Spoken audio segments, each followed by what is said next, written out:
Well, hello everyone. Welcome to the channel. I'm having my coffee. Good old Maxwell House, by the way. And I tell you what, I really like this pot here. It's insulated, brew your coffee, kicks off, and it stays hot.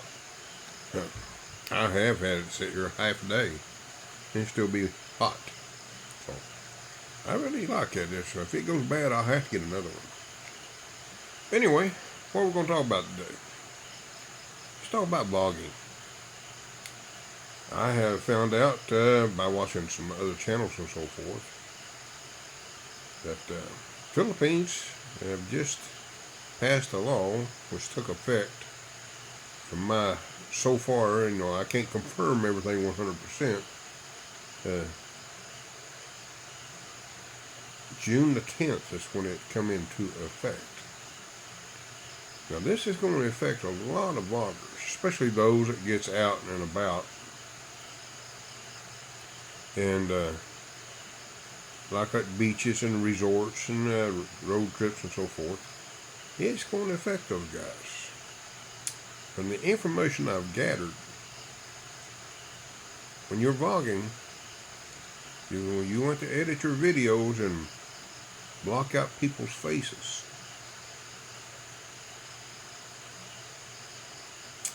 That's going to be quite difficult, especially in my case. I don't have a computer anymore. I've not had a computer in over 10 years, and I haven't had really a need for one. I do everything I needed on my phone, and of course edits on my phone is a little more difficult, but what little editing I do, it's okay. Because I never intended to do a channel with all the fancy edits. My channel is basically talking about daily life here, challenges and family life. But if you notice, I don't have a lot of people in my videos anyway.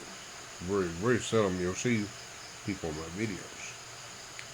Now the big issue is that with the new law is with kids in videos.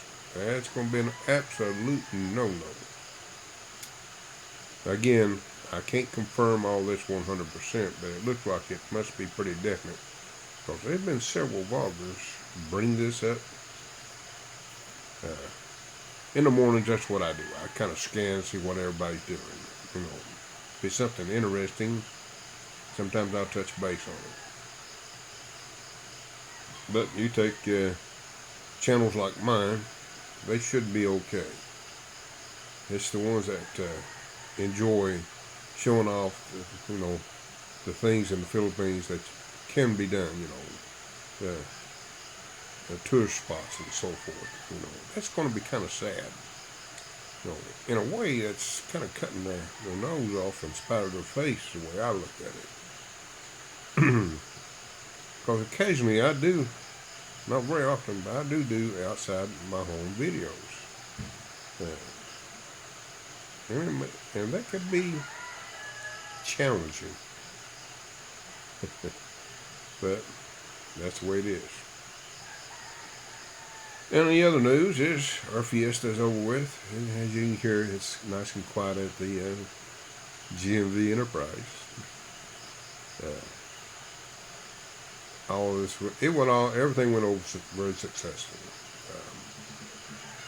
It's tiring, we got about 3 days of disruption of routine activity, but a lot of people got to eat. That's the big issue, though. And they got entertained. Grace, bless her heart, she was wore plumb out. She made a lot of effort to make sure people got food in their stomach, which I appreciate.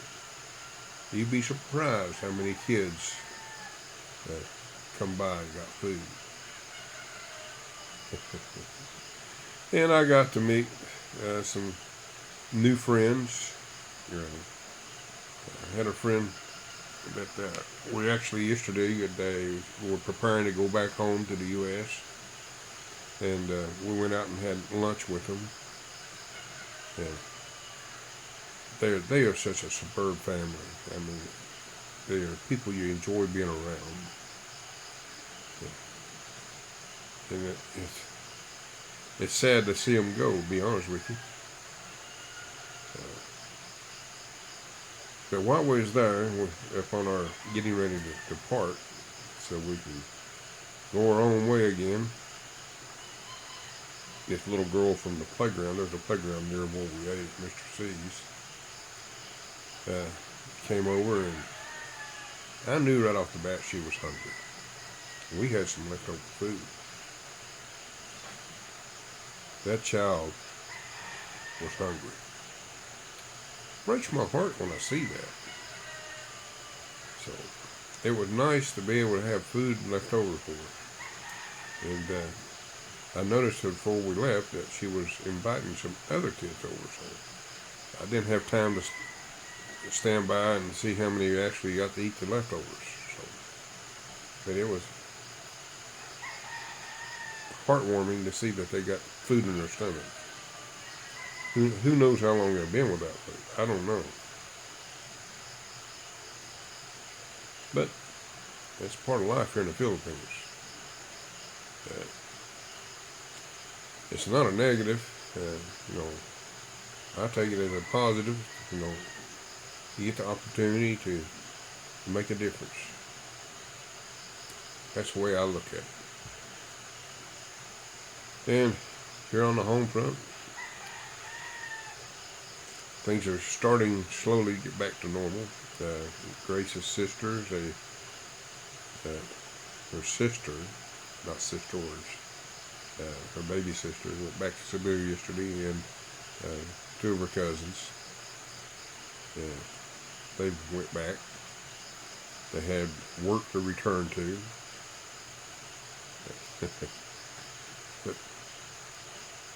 And then her uncles yesterday morning,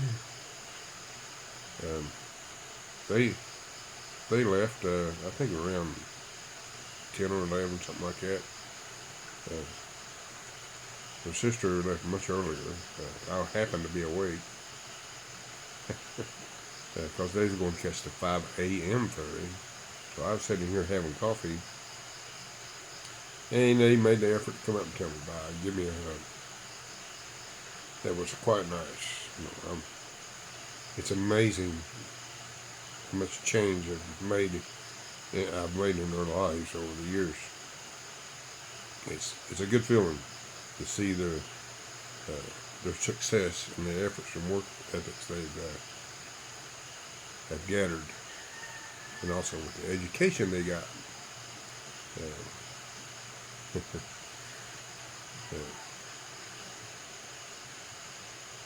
And that's something that I'm sitting here in awe thinking about it. But anyway, back to thinking about the vlogging. I'm curious how many vloggers will pay attention to this new law, and if any of it will be enforced. And it's a possibility with things going on that the penalty could be substantial. I haven't seen the information on that as at this time. But knowing the Philippines, they're not going to make it light. So, of course, if you're a foreigner as a vlogger like I am, you're open for deportation. It depends how they view your videos. So that's something you got to take into consideration if you want to stay in the Philippines and you don't want to be banned. We just have to wait and see. Any information I gather, I'll try to pass along as I get it. The main thing is, it may be a law in the books, but they see what they do with enforcement. Well, I say in a short period of time, we'll see if there is a very strict enforcement, and see how many vloggers will actually pay attention to the new law. So, guys, I appreciate each and every one of you guys. Thank you so very much. And stay tuned, and we'll keep you informed as best we can. So enjoy your day, please.